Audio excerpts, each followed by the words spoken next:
this is the assignment 1 for CS224.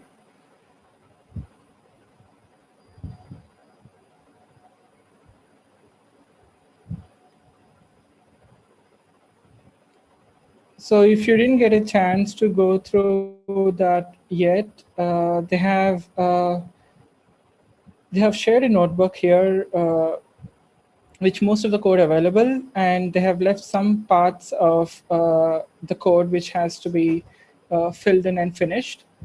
And they also added some sort of introduction to some of the things that they have asked for. So as we discussed in our previous sessions, there are basically two methods for getting the word embeddings. One of them is the count-based word vectors, which is something like this, using the co-occurrence matrix. So before I go ahead, so how many of you got a chance to work on the assignment? You can just maybe share it in the comment section so that we'll know.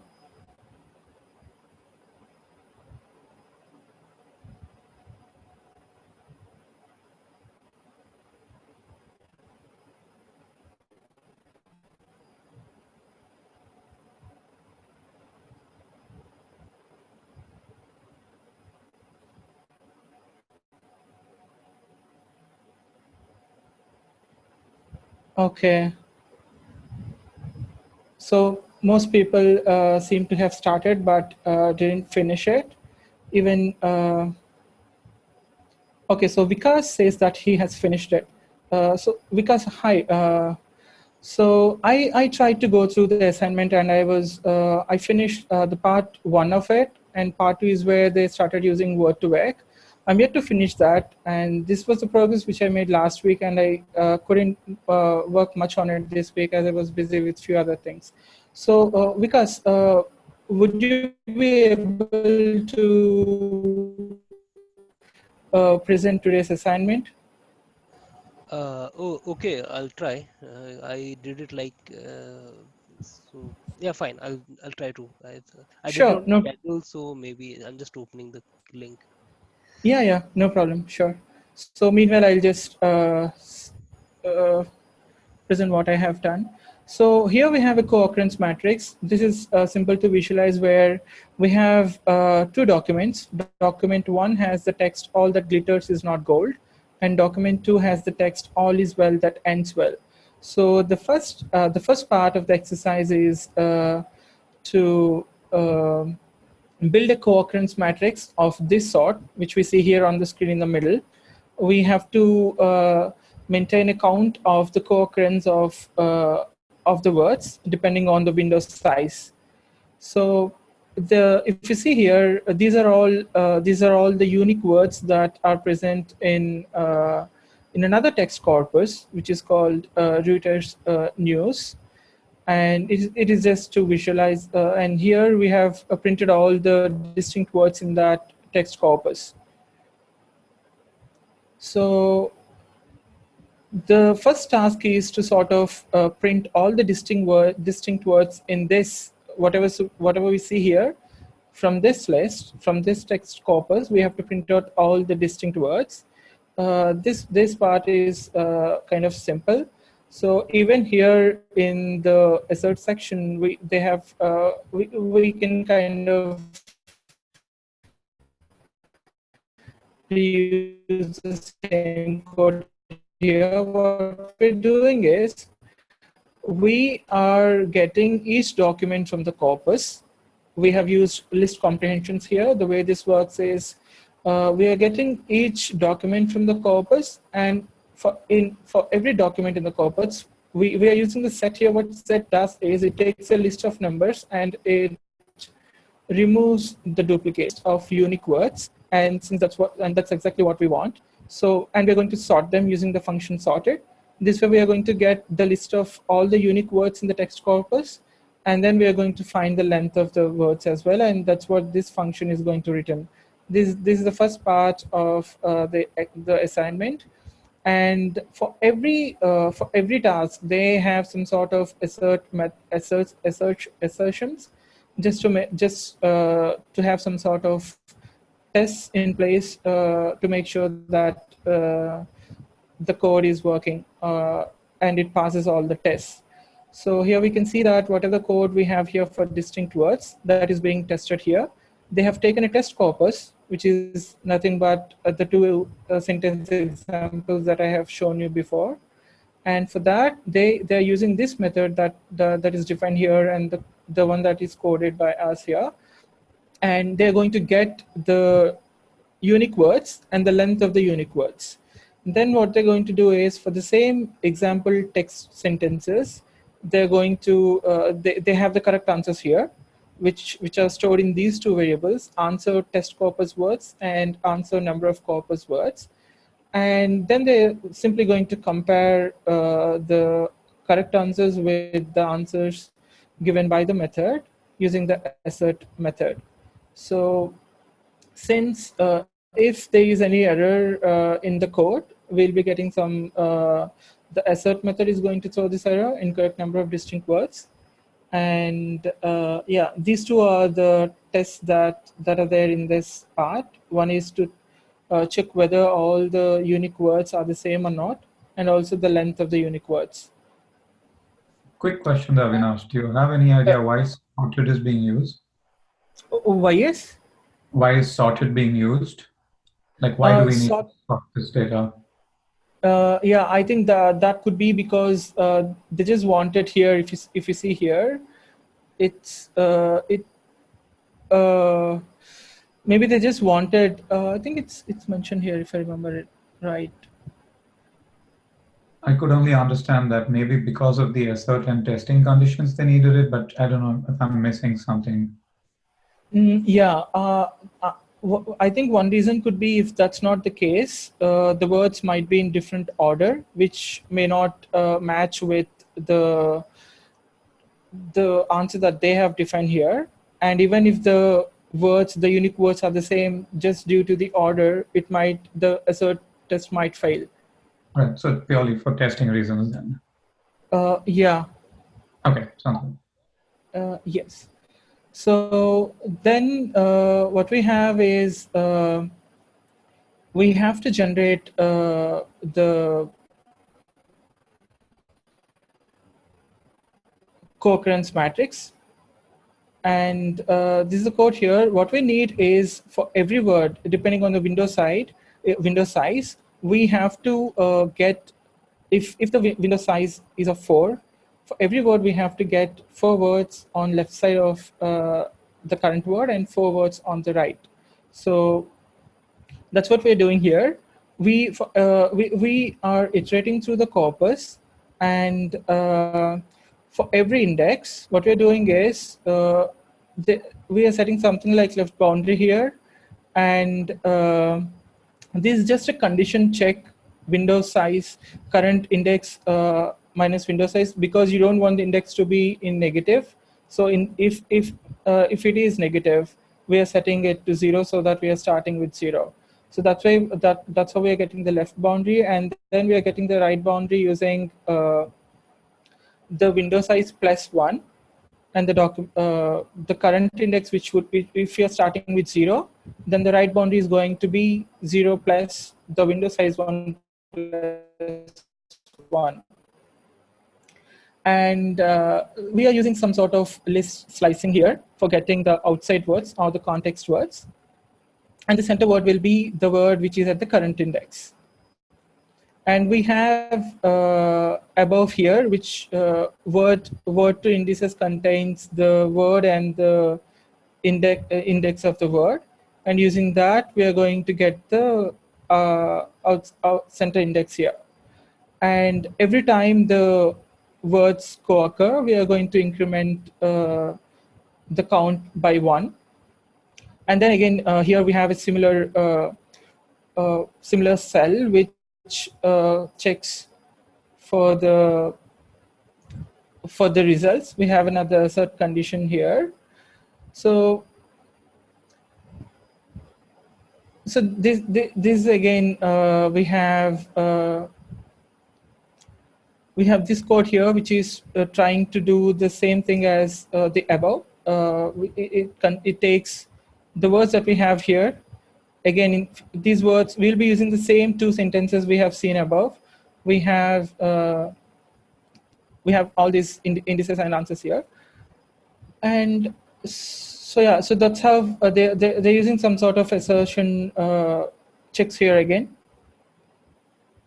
So coming down, so we have discussed in the previous sessions that we have to reduce the dimensionality of the word embedding so that we can interpret them in two-dimensional, so in 2 dimensions.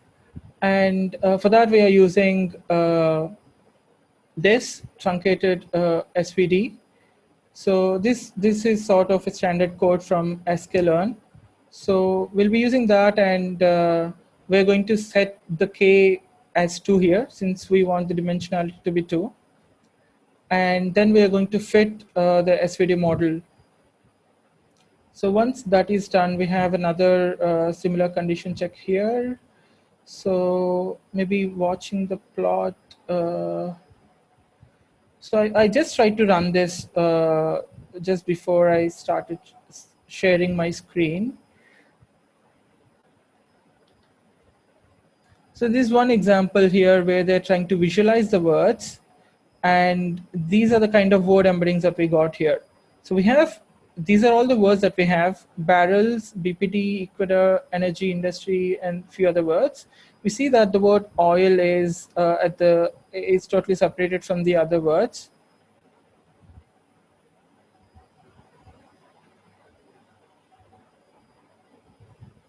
Hello? We still hear you. Okay, yeah, thank you. Yeah, and then we see that Kuwait, Venezuela, Ecuador are somewhat close to the other, and then we have the other words which are all sort of grouped together. So next we have the word, the part 2 is using word to vec, and I tried to run it, and I was getting out of memory error for some reason on Colab, and I wasn't able to, and I had to like restart the runtime and run it again, and then it started working. So I think I'm still working on part 2. So if anyone else wants to discuss or walk us through the assignment, we would like to have them do it. So Vikas or anyone else wants to talk more about the assignment? Christine, even you said that you got to work on some part of the assignment. So if you're willing to talk about it, that would be great.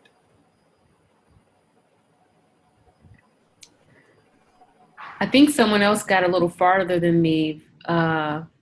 Someone finished that they probably would be a better fit to lead. Okay, Sure. Yeah. so I had finished it. I'm just looking through what I had did because it did it like on the first week. So yeah, just give me a second. Yeah, sure. No problem, Vikas. Yeah, I was getting out of memory in my local computer, so I just ran the script on Kaggle kernel, and I was able. Okay. I initially started it working locally on my laptop, and then I realized it's not going to work, and then I had to switch to Colab. Yeah. So just a second, let me open it here. Sure.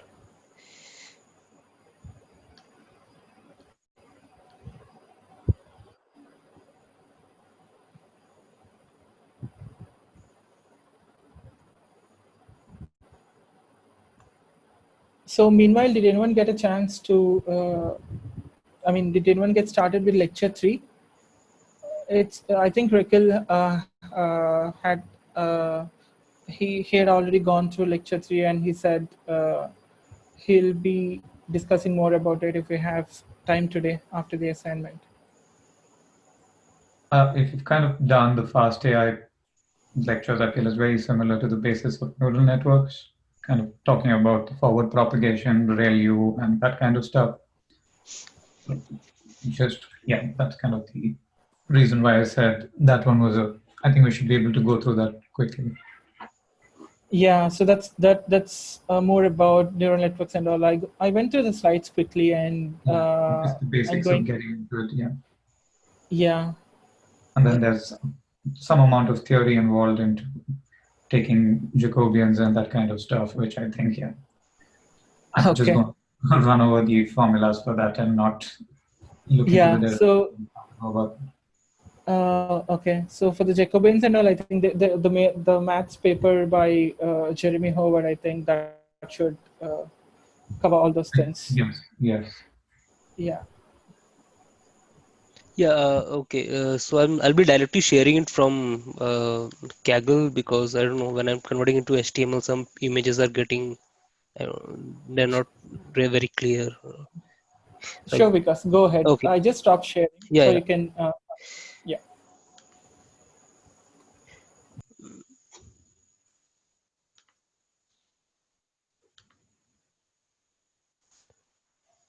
Is it visible?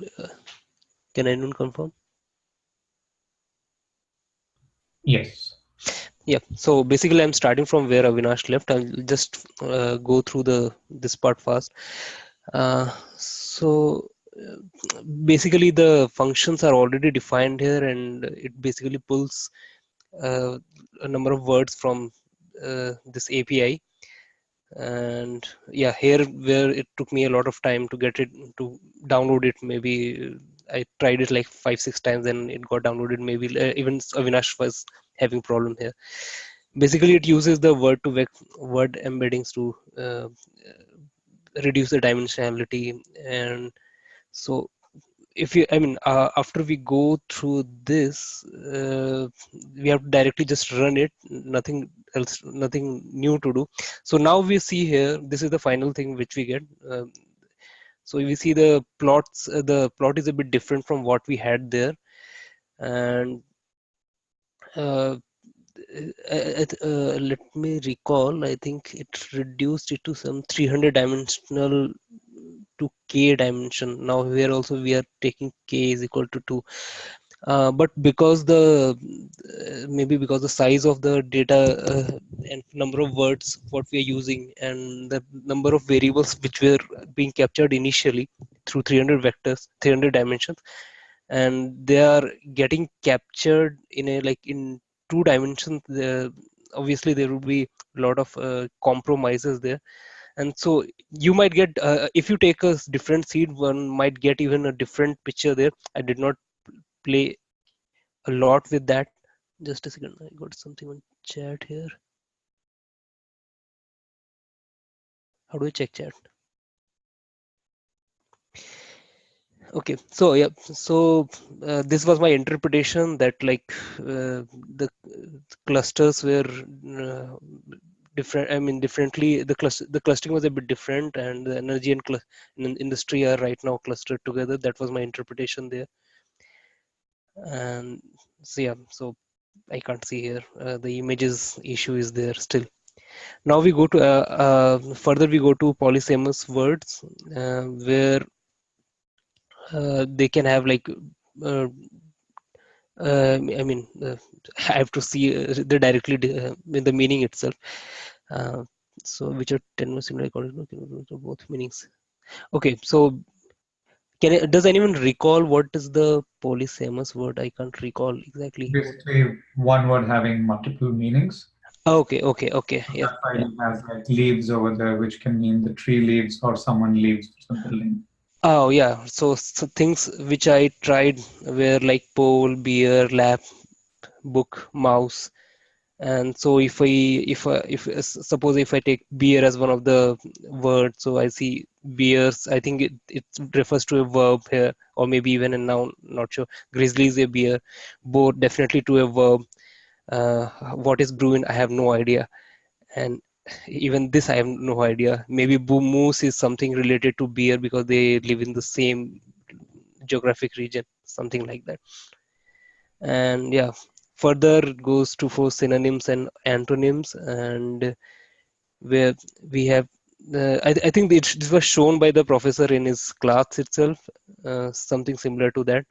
So we have to just write some examples there, and it will directly give out the what do you uh, what something is the results.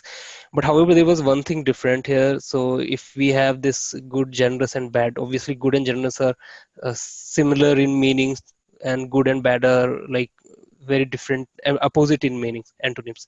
So however, I could not understand why they have cosine distances. Good and generous have cosine distance more than that of like good and bad. So can anyone offer any suggestion there? What could be the reason? So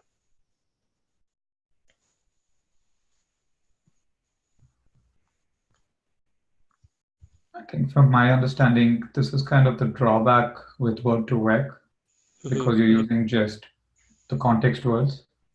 okay, so yeah, that's what it's mentioned here. So if there are three words, one is like happy, sad, and cheerful. Obviously, we know happy and cheerful are very much close to meaning compared to happy and sad. Happy and sad are antonyms. However, if I'm not running it right now. So if I put happy and cheerful, the cosine distance is much more than happy and sad. So I think it's wherever, imagine a sentence with happy in it, it's very easy to find another example with happy being replaced by sad. So that's why I feel like the context words are very similar, hence the cosine distance is small, which again is kind of the drawback for this. So yeah, could be. I think what I wrote answer, I'm not sure whether it's correct or not. So okay, you can ignore this part and write your own interpretation.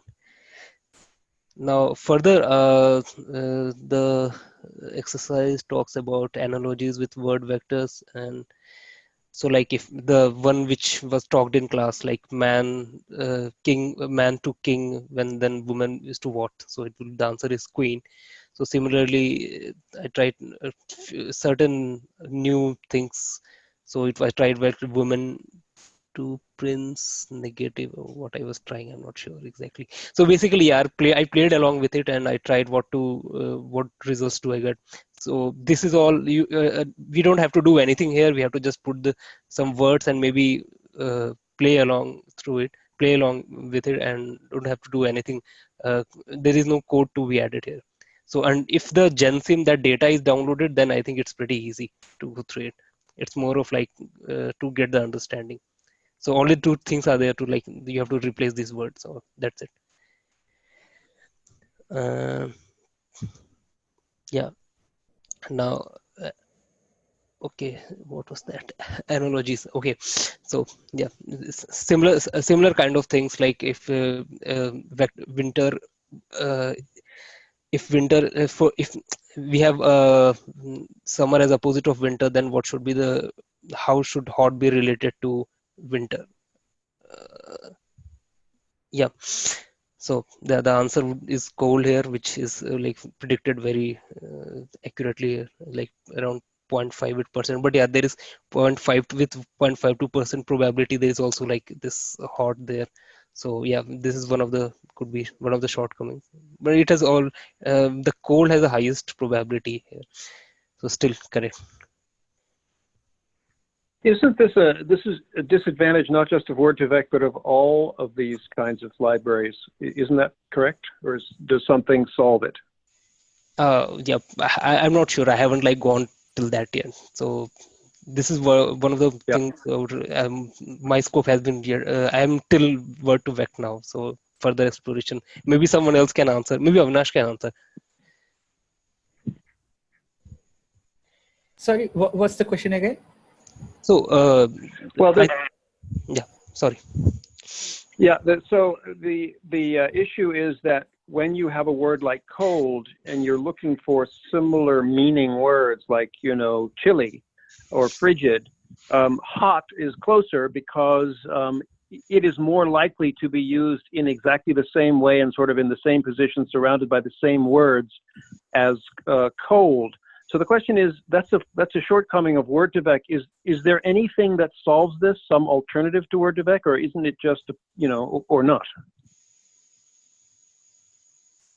There was one paper that talked about the polysemous, I'm not saying it right, but using a score of a window of a collection of words versus like the co-occurrence.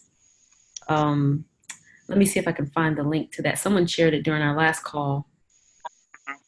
But I think the question is more about this good, generous, and bad.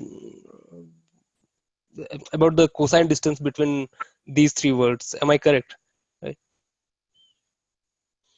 Yeah, that's what I was Yeah. trying to express. I mean, yeah, something like that. So I think my take on that is, yeah, you're right.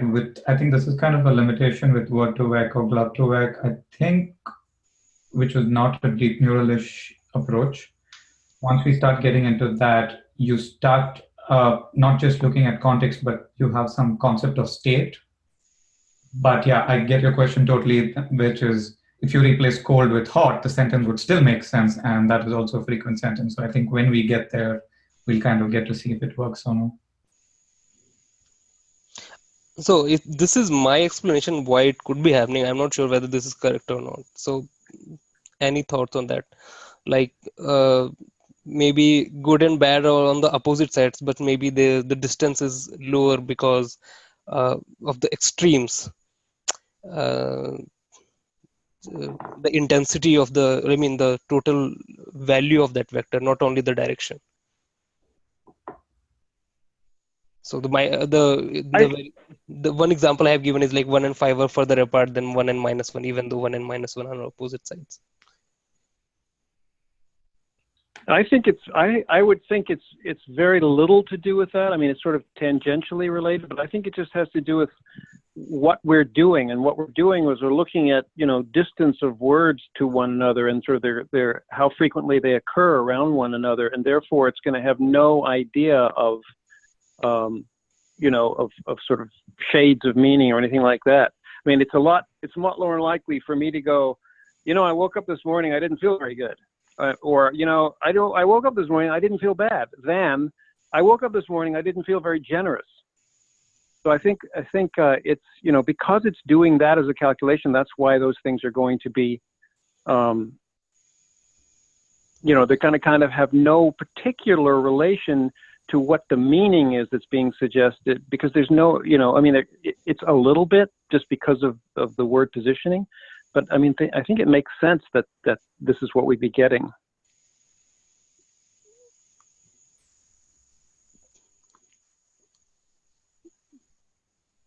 Yeah, that could be one factor. Maybe if we think that a word representation in terms of vector in a like multiple dimensional space, for for simplicity, let's suppose that one of the directions capture meaning and another direction captures its usage. So we might be seeing good and bad to be being used, being much closer in the uses dimension compared to in the meaning dimension. And maybe this has a much more weightage when we're calculating the final final vectors. Yeah, could be, like, I'm not sure, so I don't even know if that's how it's happening. Yeah.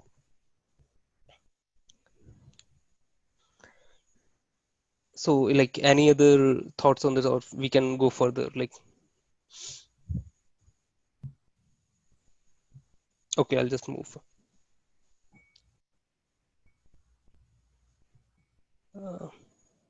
Yeah. So after that, after we get this correct analogy, there was this we have to explore if we can get any incorrect analogy code. So I tried a few options. Like, then this is um, one group of one. This is one group of the group of words where we don't get right answer. So like, for if what will be related to ice if it's hot is related to fire. So the answer should be cold, but the result is ices. So yeah, this could be one more shortcoming. And yep. So guided analysis of bias in word vectors important.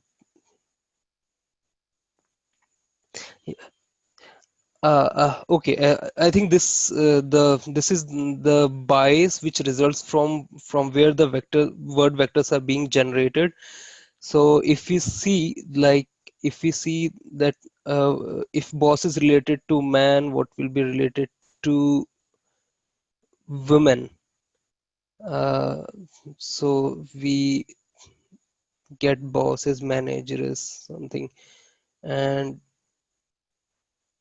yeah, I forgot what this was exactly. Yeah. So yeah, we are not getting exactly boss is something which is gender neutral. I think we should be getting boss only directly here. Uh,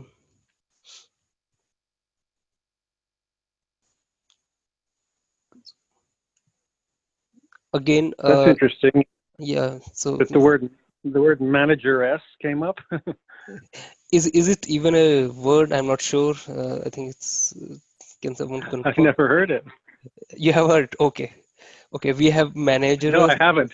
You haven't heard. Okay. Yeah. Even I haven't. So I was not sure. So look, I was just. I So also haven't heard of Supremo. okay. Well, Some just of the hold it here. Hold it here.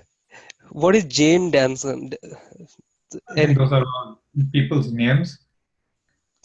Okay. It's just based on what corpus we have used. So that's why those words exist in that corpus. Yeah, the corpus is huge, and I think it's Right. supposed to pick whatever the corpus is telling, whatever the bias lies in the written language. So I think there was this, there was some, I had read somewhere that, uh, like when we translate from like English to some other language and translate back. So if you are translating something, uh, he is a doctor. Sorry, she is a doctor to maybe some other language, and if we again translate it back to English, the she becomes he. Whenever the other language has a gender neutral uh, pronoun Right. there. So that Yeah. kind of, I think that is the kind of bias they are trying to specify, outline here. Can I ask a question before we go on from that? We just scrolled from why I can understand bosses and exec and something. Why would manageress, which is presumably a word that like appeared once maybe, or Jane Danson or Fizz Jenny McAlpine, does this have nothing to do? I would think it would have to do with frequency that the word occurs. So why would we see those really weird things in there?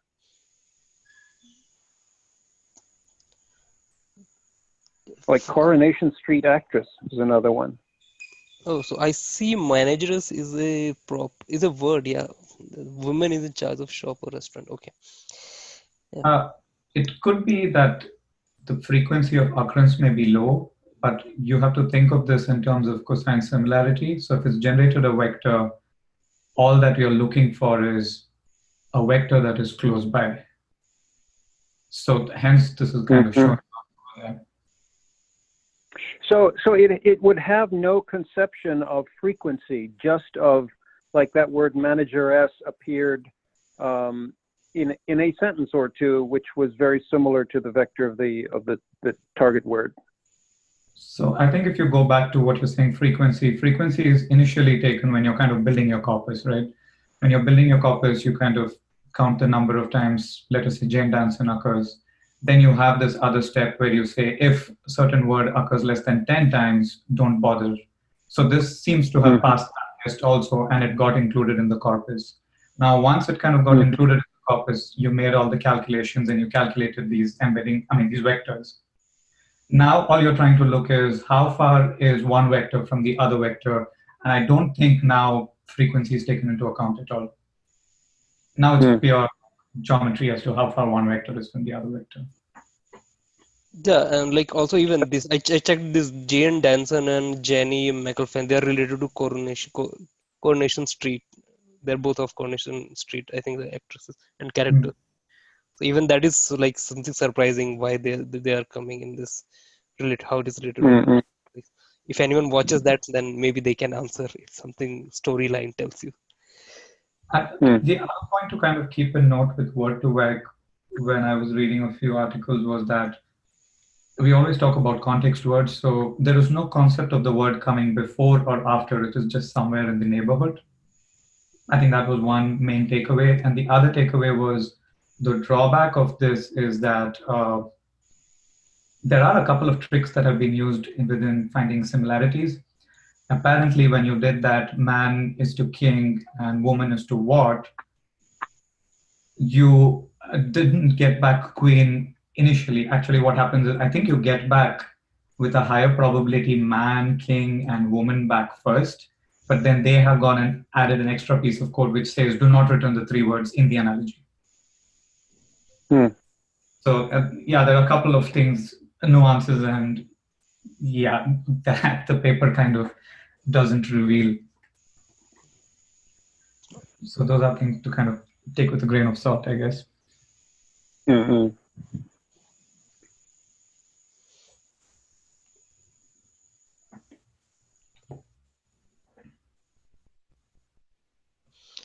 Okay, so yeah, okay, let's go to like question 2.7 then, where we have independent analysis of bias in word vectors. So, okay, what?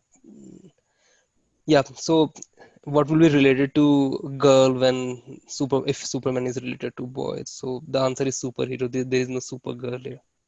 That is one more something which comes here. So if boy is related to strong, what is related to weak? We get girl. So yeah, the kind of sexist bias which I was also mentioning earlier.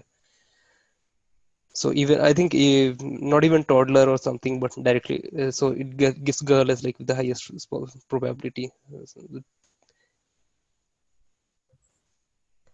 So what could be the cause of these biases in word vectors, Maya? So I could not think of anything, and so I just skipped that question.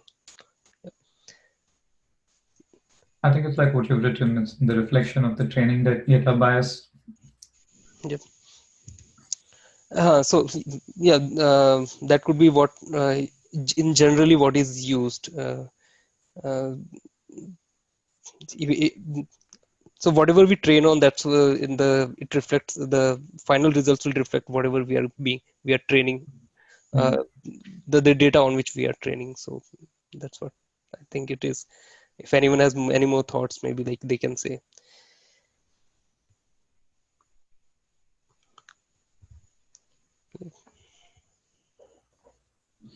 So this is the end of assignment. Anyone would like to add anything here?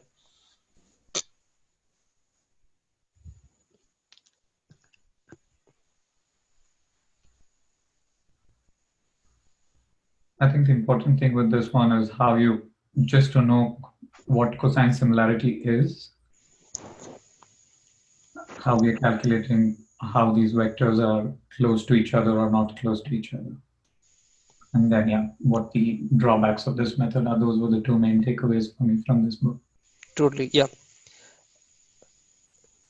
Yeah, there were few questions also, like why those things were closer, like what was that? Good and bad are closer compared to good and cheerful.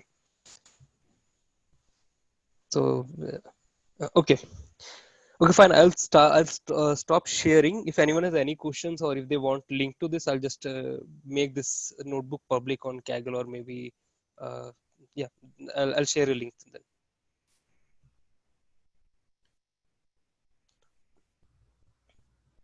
Thank you. Thanks a lot, Vikas and Prashant.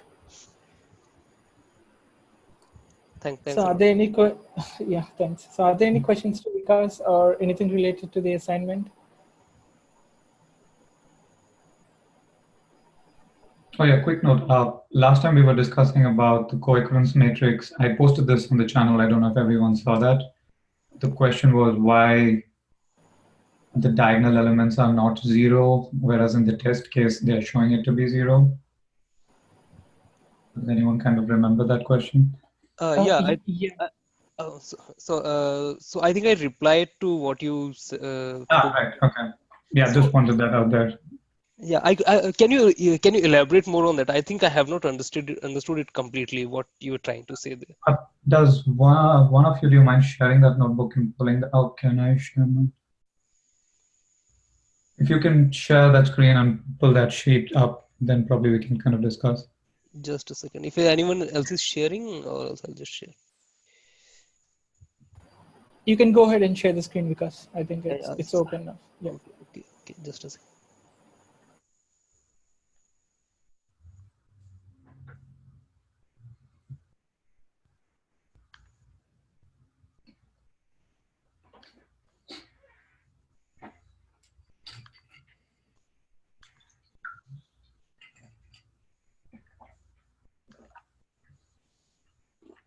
Yeah, this is with a fixed window of n is equal to 1. Is this with, right, correct. Yeah, this is with n is equal to 1. So this makes sense, right? Yeah, this definitely makes sense. Yeah, and then I just want to kind of reiterate the points to notice that everything is kind of symmetric across the diagonal. So yeah, you see for start you have all, there is a 2, and for all you have start is equal to 2. So everything is kind of asymmetric across this. And now if you scroll back down to the one in question, sorry, do you want to kind of actually ask your question out so that everyone's on the same page? Just a second. Yeah, my question was why all the diagonal elements are 0. So all that, I'll just go back to that. So the sentence in question was all is well that ends well. So if we take the window size as 4, so if this is the center word, then so if you count 1, 2, 3, well is in the window itself. So Right. with well, we should have a 1 here if the window size is 4. So if I go to the the co-occurrence matrix which we calculate, and yeah, this whatever or whatever the solution is provided, the correct matrix. So if we see, I have to check the order of the word. No, I mean, yeah, Anyway, doesn't matter because all the diagonal true. elements are 0. The thing, what you have to note here is that in their test, if you see the line just above there, you're having window size is equal to 1. So you have built it out for window size is equal to 4 as a default, but you're passing in window size is equal to 1 here. That is the reason. If you actually run this separately and pass in window size is equal to 4, you will see diagonal elements being populated. Can you in the function itself you are saying, is it? No, not in the function, in the test. Yeah, so you're passing in 4 here, right? Yeah, But if you go because back to assert, we are supposed to pass 4 as, right? right. But if you go back to assert, So up or down, I'm not sure. down, sorry, where the solution is. Okay. Here. And yeah, where your mouse is, if you go up, you're computing co-occurrence matrix, right? You're passing in the test Okay. corpus. Yeah, that's the reason. Okay. So I think if you just pull those two lines out and pass window size is equal to 4, you should start seeing diagonal elements being populated. Okay. Yeah. Uh,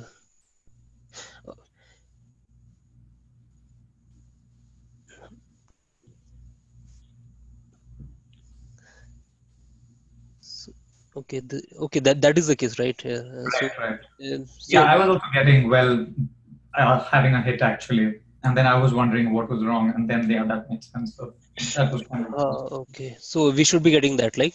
Yes. What the way you think. But then we won't be passing all the tests. That is the. In this case, yes, you won't be passing on those. Okay. So maybe, yeah, so the solution is not exactly what the question wants. So I should have read it. Maybe I could. Okay. Thanks a lot. Sure. Yes.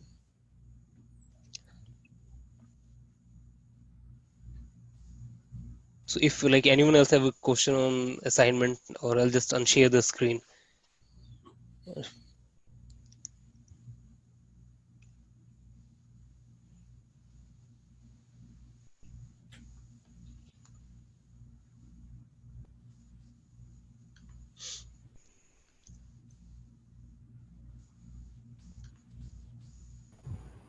Thanks, Vikas. So we have a few more minutes left. So Rekil actually had the time to go through lecture 3. He said he'll be walking us through the lecture 3 notes, but I don't think we have enough time for that.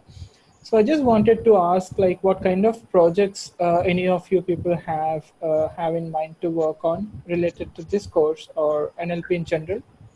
Like, anyone has any ideas? Like, we have, I think, Daniel, who posted about this resume related project. So are there any project ideas that you have that you're interested to work on?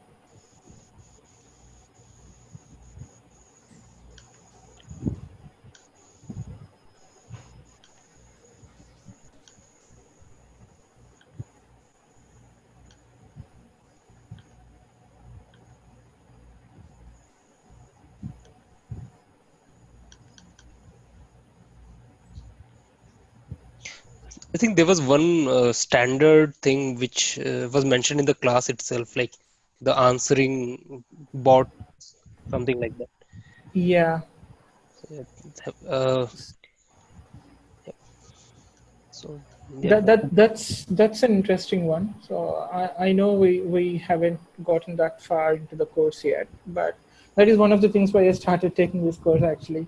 So there are two things that I'm interested in. One is like having a question answering system in place, and also the other one is speech recognition. Has anyone here worked on anything related with speech or audio? No. Okay.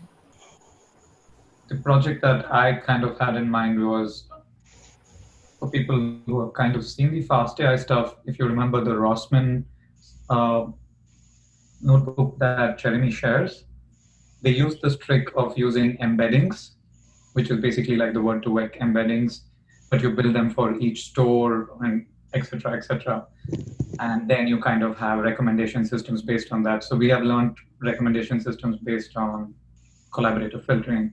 So the other approach is through this. So that's what kind of like Airbnb and all these streaming, songs and all that stuff kind of uses under the hood.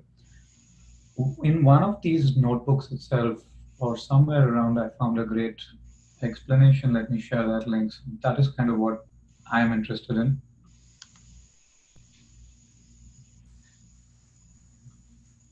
That sounds good. Yeah. If you find that link, please do share with us so that we Yeah, can I'm have sharing it. it right now. Sure. Thanks.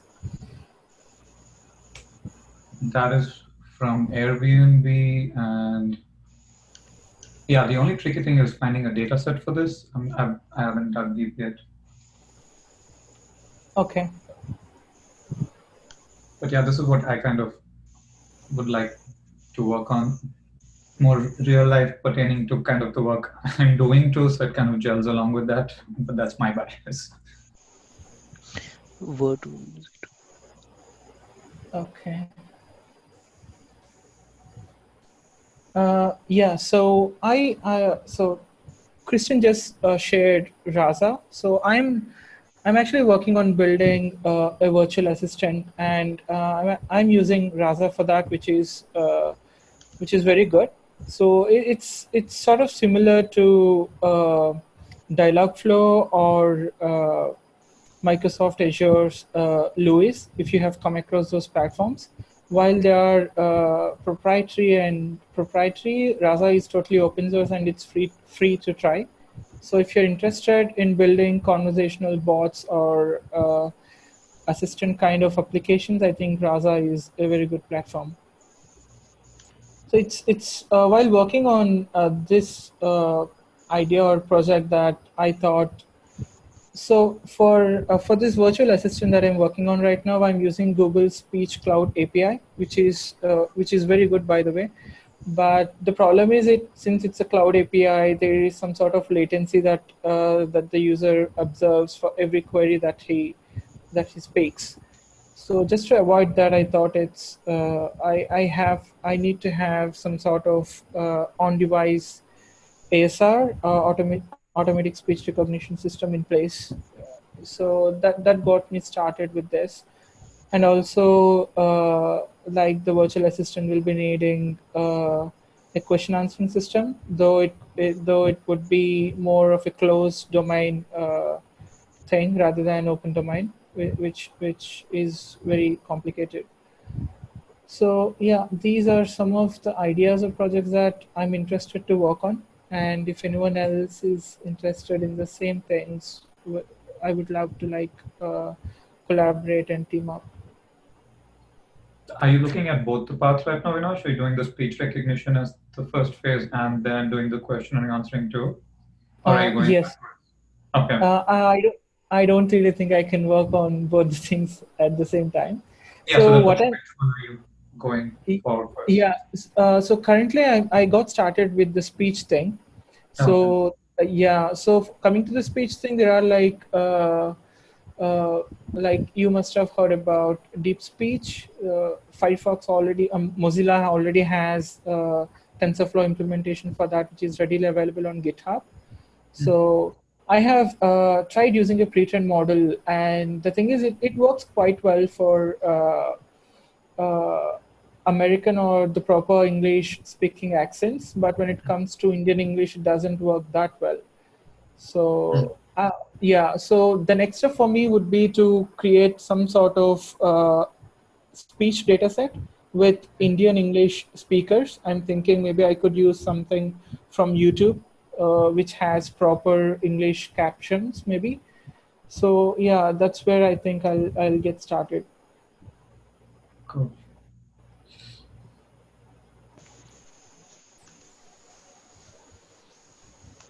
Okay, I have made the notebook public and I've shared the link. So if anyone wants to have a look at the assignment, they can have it.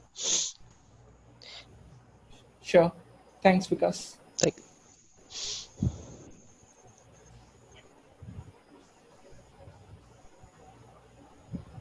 So I just shared a YouTube demo link. It's a demo of the virtual assistant that I'm working on. You would have seen in Google I/O 2019. You would have seen Google Duplex demo videos where you interact with your mobile device with your voice as the interface, and the mobile does some sort of tasks using the speech queries. So this is some I tried. So the virtual assistant that I'm working right now, it already has some features. One of those things is like you can ask your virtual assistant to open your image gallery and sort all of your images into folders. Like if you have Google Photos, it does it automatically. Like it sorts or organizes your photos into different folders. So this is something which does that. So if you go to the video, you can notice that there is slight latency between the time the user speaks the query and by the time the response is out. That's mainly because of the Google Speech Cloud API. So right now, like I have set the priority to somehow replace that with an on-device ASR, so that latency comes down and it sounds and looks more quick and realistic to the user. So that's the demo video. So yeah, so if anyone, as I said, if anyone is interested in working on speech, we can surely work on it together. And Oh, sorry. yeah, Vikas, please go ahead. Did you like tune it using your own voice, or it's the native system which is working there? I just saw Oh the yeah, check that's Google Cloud Speech API. That's what I said. It's pretty good. And the best thing about that is that even if you speak out Indian names, like I have tried it for another functionality where it has to recognize my friends' faces or something like that. So even when I was saying like, okay, where do you see my friend Pranay in the image? And the Google Cloud Speech API is so good that it even recognizes the Indian local names, like proper Indian local names. That's all because they have such good data from all of us. I'm sure it's going to be better because so Google is advertising heavily for Indians to use even in Indian languages. True. Yeah. So I think it's all data collection. I'm sure, definitely. yeah, so that's what even I mean I'm working on using my something like on-device model that would be great, but to get to the level of Google Cloud Speech API, I think that takes a lot of work. But yeah, I think it will be a very good curve of learning. Yeah. Yeah, I'd be interested in the part 2, the question answering. Sure. Yeah. Even I'm thinking of that. Maybe we can discuss more. Yeah. Sure. Yeah. My only take is that I guess like how you're using Google's API, once they get enough data, this kind of should solve the problem. Sorry, can you come again, please? I was just saying that the problems that you're facing right now with like what you're saying, the Indian English, Yeah, that should be sorted with more data which Google collects. So yeah, maybe but we'll use a model of that. Yeah, That's the only reason. but we won't have access to that data, right? That's the problem. We have to kind of scrape our own data, like create our own data set. I don't really think we have any Indian speech data set. Even if we have, I think it won't be that huge.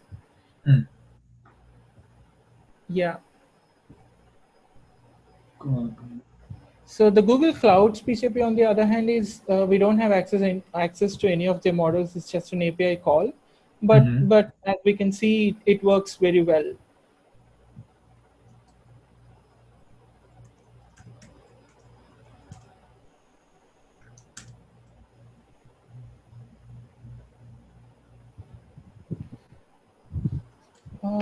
So yeah, that's what we have for today. If there are any questions or if anyone wants to discuss what we're going to do in the next week, can feel free to say them.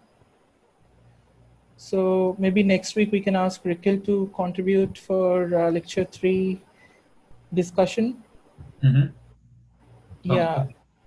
Yeah, and thanks a lot, Vikas and Prashant, for taking up today's session and helping us with the assignment.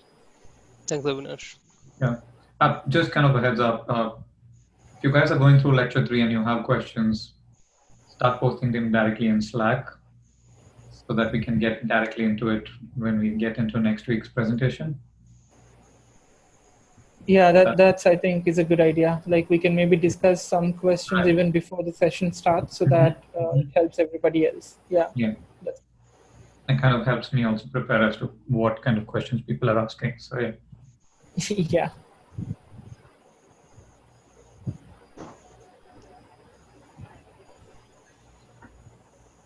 Okay, so if there is nothing else, I think we can end the session for today. So thank you all for joining. See you next week and have a happy weekend. Thank you. Yes.